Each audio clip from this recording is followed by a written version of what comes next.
Hey guys, Manav this side from marketing Wikipedia team and स्वागत है आपका आज के पॉडकास्ट के एपिसोड में, जहां हम लोग बात करेंगे second day of on page SEO hacks. जी हाँ दोस्तों, ये ऑन पेज एसईओ का आखिरी दिन होगा। इसके बाद हम लोग अगले दिन टेक्निकल एसईओ स्टार्ट करेंगे, राइट। तो आज के वीडियो में मैं आपको कुछ टिप्स दूंगा जिससे कि आप अपने कीवर्ड रिसर्च जो आपने किया होगा उसको अप्लाई कर सकते हैं। जी हाँ दोस्तों, कीवर्ड रिसर्च को कैसे आप अप्लाई कर सकते हैं वो आज के पॉडकास्ट का मेन मुद्दा है। तो आज मैं आपको सिखाऊंगा कुछ चीज़ें, जैसे कि पहला टिप जो होगा वो होगा कि आपको जो अपने सारे कीवर्ड्स जिन पे आप रैंक करना चाहते हो या फिर जिन पे आपने चूज़ किया जिनको, राइट, उनको ध्यान से देखो, राइट, और फिर उनका एक ग्रुप बनाओ। जैसे कि जो भी सिमिलर टाइप के कीवर्ड्स है, राइट, उनके एक ग्रुप बना लो, करेक्ट। इसमें होगा क्या कि अगर आप उन सारे कीवर्ड्स पे अलग अलग पोस्ट लिखोगे, उसमें क्या होगा, आपका जो कंटेंट है वो एक कॉम्प्रिहेंसिव कंटेंट नहीं बन पाएगा, राइट। लेकिन अगर आपने सिमिलरली रिलेटेड कीवर्ड्स को एक जगह में डाल के उनका उनके लिए एक कंटेंट बनाया, तो वो एक कॉम्प्रिहेंसिव कंटेंट होगा एंड गूगल उसको एक हाई अथॉरिटी कंटेंट की तरह देखेगा और उसको ज़्यादा से ज़्यादा रैंकिंग में बूस्ट देगा, प्रमोट करेगा, करेक्ट। तो कोशिश यही कीजिए, पहले अपने सारे कीवर्ड्स को रिसर्च कीजिए अच्छे से एंड फिर उनको अच्छे से देखिए, राइट, और फिर सिमिलर कीवर्ड्स को एक बंच और ये एक ग्रुप बना ले और उन ग्रुप्स के लिए एक एक पोस्ट लिखे, ना कि एक एक सिंगल कीवर्ड्स के लिए, राइट। चलो अगले टिप ये होगा कि अगर आपने अभी तक अपने सर्च इंजन रैंकिंग पेजेस यानी SERP, राइट, उसको चेक नहीं किया है तो उसको अच्छे से चेक कीजिए, राइट।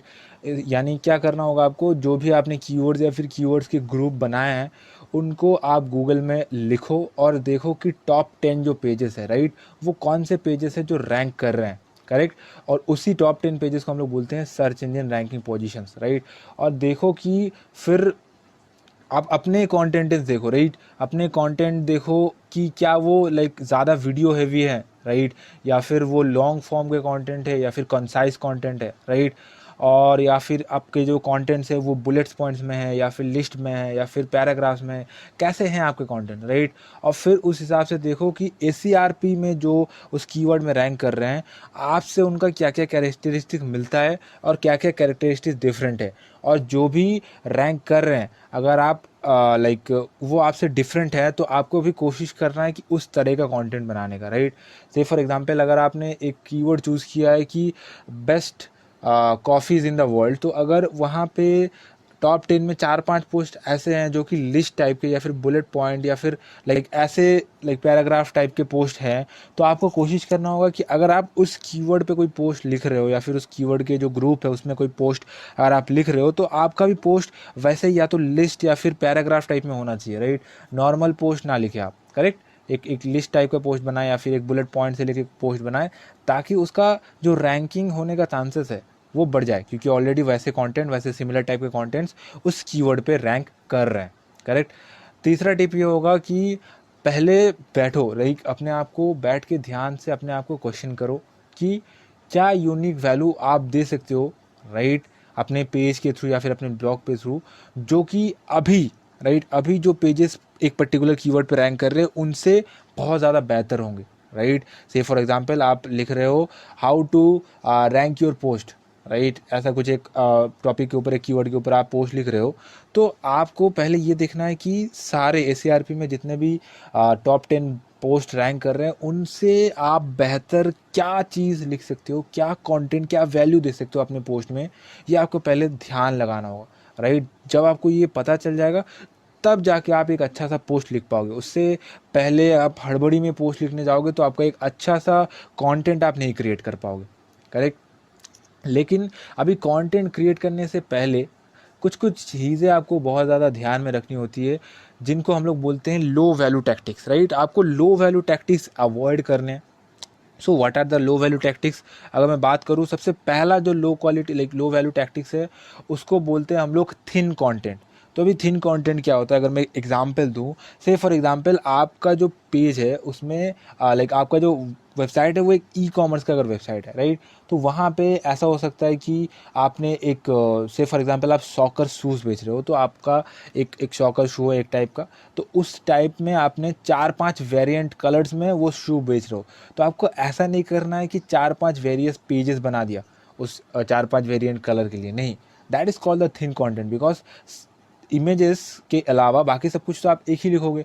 तो यहाँ पे गूगल क्या देखेगा कि आपने सारा सिमिलर चीज़ें लिखी है लेकिन उसके लिए डिफरेंट डिफरेंट पोस्ट बनाई है, करेक्ट, तो इसमें गूगल क्या करेगा, आपका जो रैंकिंग है उसको डाउन कर देगा, डिग्रेड कर देगा। तो ये सेम सेम चीज़ कुछ कुछ एजेंसीज भी फॉलो करती हैं, जैसे कि अगर एक बड़ा एजेंसी है और उसका बहुत सारे ब्रांचेस है अलग अलग सिटीज़ में, राइट, लेकिन उसका मोड ऑफ ऑपरेशन सेम है, तो वो क्या करते हैं, अपने सारे ब्रांचेस के लिए अलग अलग पेजेस बना देते हैं या फिर अलग अलग पोस्ट लिख देते हैं विथ सेम कंटेंट, बिकॉज काम तो वो सेम ही करते हैं, तो कंटेंट सेम रहता है, लेकिन खाली अपना लाइक जगह का नाम बदल दिए, लाइक अगर बेंगलुरु में ऑफिस है तो बेंगलुरु डाल दिए, अगर दिल्ली में ऑफिस है तो अगले पोस्ट में दिल्ली डाल दिए। इसमें होता क्या है, उनका कभी भी पोस्ट रैंक नहीं कर पाता, उनका पेज रैंक नहीं कर पाता, क्योंकि ये थिन कंटेंट में आ जाता है। यानी थिन कंटेंट का सिंपली मतलब क्या है कि आपका जो कंटेंट है उसमें वैल्यू बहुत कम है, राइट, क्योंकि यहाँ पे आपने सिमिलर चीज़ें दी है, यानी गूगल सोचता है कि अगर आपने सिमिलर चीज़ें 4-5 पेजेस में पोस्ट किया है तो आपने जो वैल्यू है वो बहुत ही कम दिया है, राइट, तो इसको थिन कंटेंट बोला जाता है। तो आपको थिन कंटेंट अवॉइड करना है। नेक्स्ट जो चीज़ है लो वैल्यू टैक्टिक्स में, उसको बोलते हैं हम लोग डुप्लीकेट कंटेंट। अभी डुप्लीकेट कंटेंट का मतलब क्या हुआ कि आपने किसी वेबसाइट में विजिट किया, राइट, जो कि आपके सिमिलर नीश में है, और आपको उनका एक पोस्ट, पर्टिकुलर पोस्ट बहुत पसंद आया और आपने क्या किया, उस पोस्ट को कॉपी पेस्ट कर दिया अपने वेबसाइट पे। इसको हम लोग बोलते हैं डुप्लीकेट करना, राइट। तो ये जो डुप्लीकेट कंटेंट है ये गूगल को पता चल जाता है, क्योंकि गूगल के जो बॉट्स हैं, जो क्रॉलर्स हैं, राइट, वो बहुत ही स्मार्ट होते हैं। वो पूरा एक एक आपका जो लाइन है उसको वो समझ सकता है, राइट। तो उसको जब दिखेगा अपने डायरेक्टरी में छानबीन करके कि आपने जो पोस्ट लिखा है वो पहले से ही मौजूद है, same same keyword, same same words के साथ, तो वो मान लेगा कि आपने ये जो पोस्ट है ये कॉपी पेस्ट करके लिखा है और ये डुप्लीकेट कंटेंट है।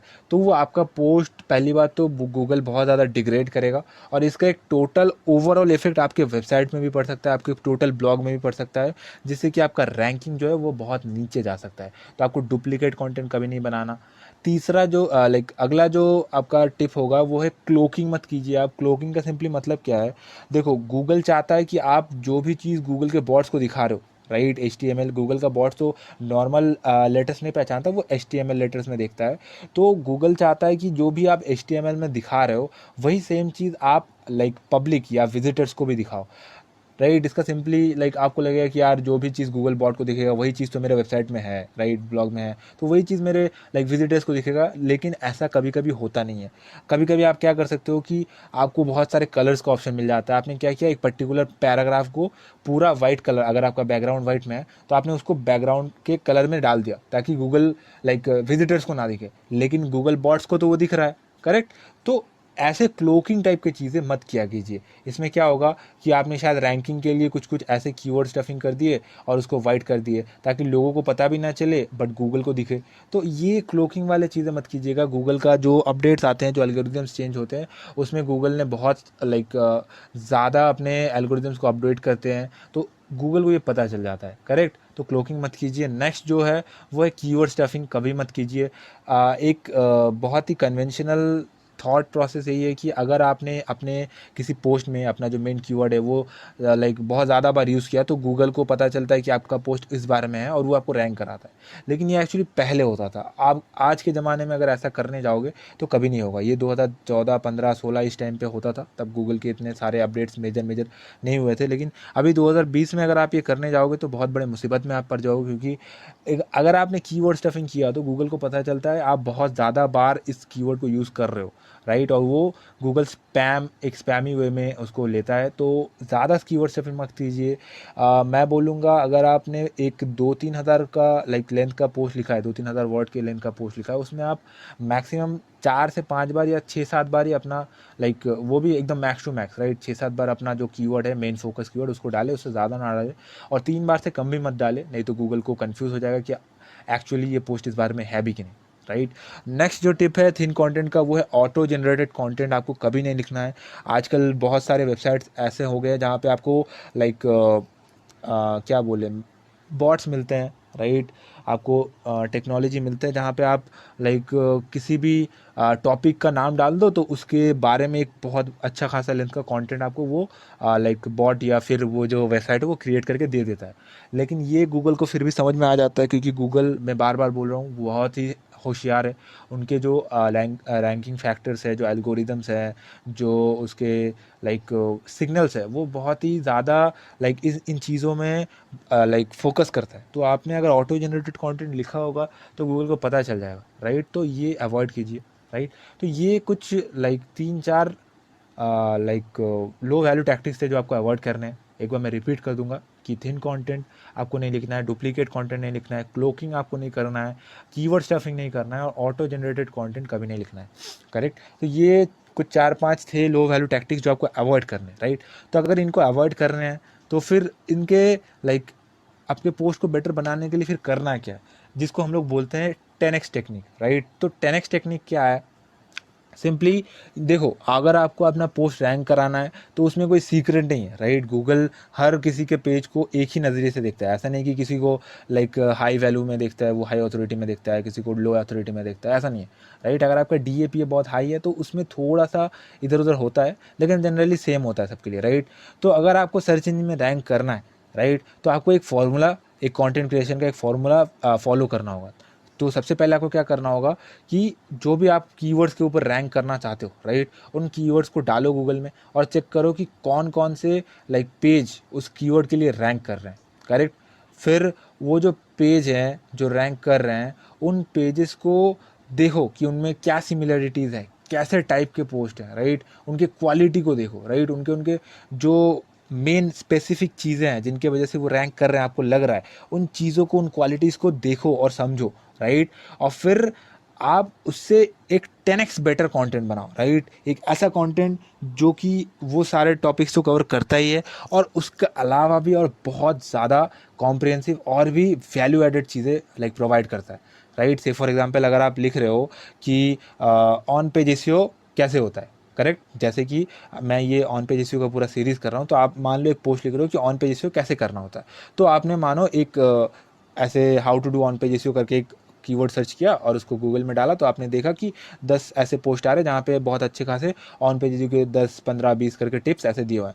तो आपको करना क्या है, सिंपली आपको मिनिमम टू मिनिमम 15 टिप्स तो तब देनी है। अगर एवरेज में 10-15 टिप्स लोग दे रहे हैं तो आपको भी मिनिमम 15 टिप्स देने हैं, राइट। और फिर आपको क्या करना है, कुछ हैक्स देने हैं, राइट। कुछ हैक्स देने हैं, जैसे कि 4-5 आपने हैक्स दे दिए। फिर आपको क्या करना है, कुछ प्रो टिप्स देने हैं, राइट, जो कि लाइक ऐसे हैं जो कि बहुत बड़े बड़े मार्केटर्स यूज़ करते हैं या फिर बड़े बड़े मार्केटर्स देते हैं, राइट।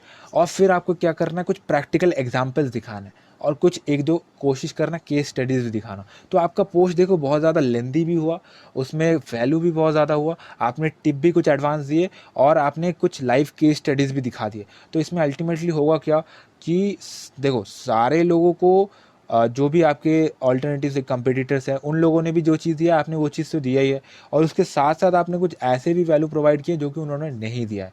तो जब लोग ये सब देखेंगे तो लोग आपके ब्लॉग पे ज़्यादा देर रिटेन होंगे और अगले बार से वो आपके ब्लॉग को ज़्यादा प्रेफर करेंगे, कोई भी टॉपिक अगर उनको जानना हो तो, करेक्ट। और लास्टली अगर मैं यहाँ पे एक प्रो टिप दूँ तो उसको हम लोग बोलते हैं nap technique, that is NAP technique, right, जो कि लोकल बिजनेसेस के लिए बहुत ज़्यादा फायदेमंद है। अभी NAP का एक फुल फॉर्म है जो कि है नंबर, राइट, जो कि है name, correct, address and phone number. NAP, name address phone number.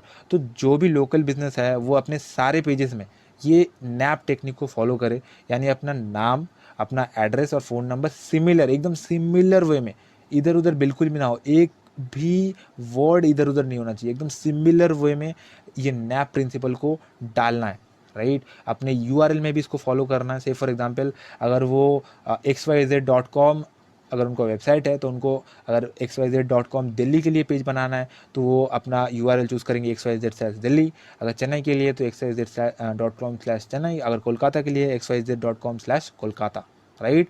तो ऐसे लिखना है और यहाँ पे भी थिन कंटेंट को अवॉइड करना है। कोशिश यही करना है कि अगर दूसरे दूसरे ब्रांचेस के लिए आप बना रहे हो अलग अलग पोस्ट तो उसमें वैल्यू भी अलग अलग हो, राइट। तो that's it for this today guys. Thank you for listening to this episode. Manav this side signing off. Bye bye.